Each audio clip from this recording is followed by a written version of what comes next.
ফান্দে পড়িয়া বগা কান্দে রে, এই কথাটি আসলে মানুষ এমনিতেই বলে না। এটির প্রমাণ হিসেবে আপনারা দেখতে পাচ্ছেন ইঁদুরটি আমার কাছে ক্ষমা চাচ্ছে যে আসলে আমি যাতে তাকে মেরে না ফেলি। এখানে মানুষ কি চালাক, মানুষের থেকে হয়তোবা এখানে ইঁদুরে বেশি চালাক। আমার কাছ থেকে ক্ষমা চেয়ে বাঁচার চেষ্টা করতেছে। আপনারা এখানে দেখতে পাচ্ছেন যে আমার বাথরুমে একটা ইঁদুর ঢুকছিল, ইঁদুরটি এখানে এসে ফাইসে গেছে, এখানে বন্দি হয়ে গেছে। হ্যাঁ, আমি তাকে মারবো না, কিন্তু এই ইঁদুরটার সাথে আমিও একটু ফাজলামি করতেছি।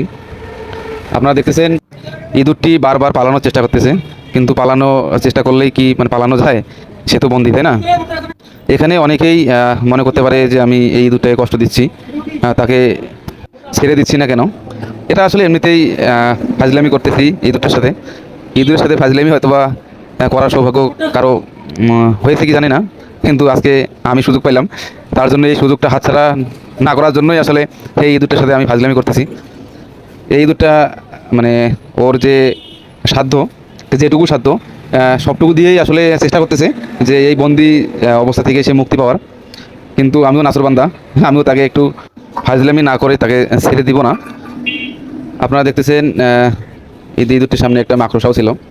এই ইঁদুরটি যদি আমার ভাষা বুঝতো অথবা আমার পোষ মানতো তাহলে আমি এক পালতাম, কিন্তু আফসোস সে আমাদের কথা বুঝলেও হয়তোবা পোষ মানবে না।